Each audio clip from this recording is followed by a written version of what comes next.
계약이 끝난 다음에 사후 관리가 전혀 되지 않아요. 실질적으로 이런 일이 발생하면은 돈 절대 못 돌려받습니다. 이런 소리 들으면 진짜 미치죠. 진짜 눈알이 뒤집힙니다. 사기였습니다. 부동산 사기였어요.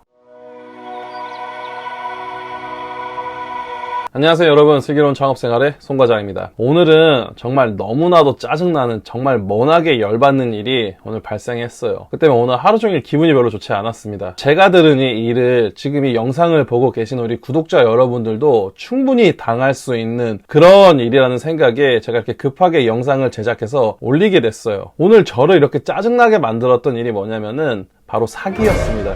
부동산 사기였어요. 아는 지인의 형님, 동네 형님이 아니라 정말 친형님이 작년 초에 시금점, 쉽게 말씀드리면 소형 카페를 작년 초에 차리셨더라고요. 근데 이분이 이쪽에 대해서 잘 모르셔가지고 어느 한 카페에 가입을 하게 됐고, 거기서 소개받은 컨설팅, 말이 좋아 컨설팅이지 기획부동산 애들이죠. 걔네들한테 정보를 받고 매물까지 소개를 받아갖고 권리금 1억 3천, 월세 300에 계약을 해가지고 지금까지 운영을 하고 계시더라고요. 프랜차이즈인데 제 브랜드는 어디라고 말씀은 못 드릴 것 같아요. 이 매장이 작년엔 그럭저럭 괜찮았는데 올해 좀 코로나 때문에 매장이 좀 힘들어지니까 이제 매장을 빼려고 동네 부동산에 매물을 내놓으러 나간 거예요, 그 형님이. 근데 거기서 정말 미치고 환장한 말을 들어버렸습니다. 그 형님이 부동산에 가서 제가 작년에 이 매장을 1억 3천을 권리금을 주고 인수한 매장인데 여기에 시설비를 6천을 투자를 했다. 근데 나는 지금 한 1억 5천 정도의 권리금을 받고 싶다. 이렇게 부동산에 이야기를 했대요. 근데 부동산에서 하는 말이 무슨 소리에, 그 작년에 매물 8천에 계속 나와있던 매물이었는데 이 소리를 들었다는 겁니다. 이런 소리 들으면 진짜 미치죠. 진짜 눈알이 뒤집힙니다.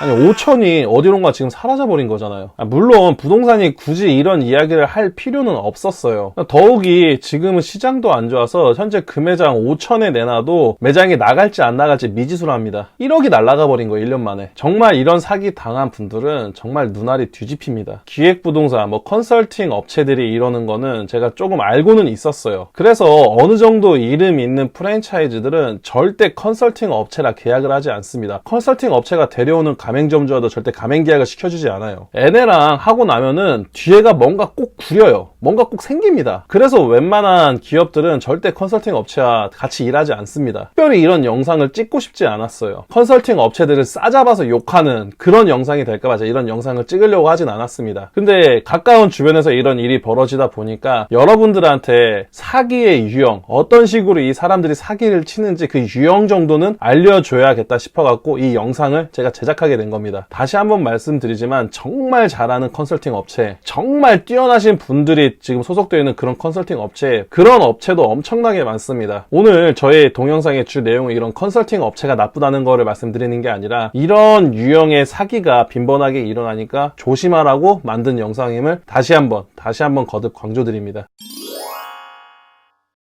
가장 흔한 유형이에요. 방금 말씀드린 권리금 빼돌리기. 부동산은 정찰제가 아니에요. 그래서 가격이 정해져 있지 않고 서로 원하는 금액을 조율하고 의견이 맞다면 계약이 이루어지는 겁니다. 그래서 이러한 사기 유형이 발생하는 겁니다. 시장에 나와 있는 매물을 기획부동산이나 컨설팅 애들이 붙어가지고 그걸 파는 사람 또는 부동산에게 이야기합니다. 내가 할 사람 무조건 데리고 올 테니까 네가 지금 권리금 5천에 내놓은 이 매장 8천 받자.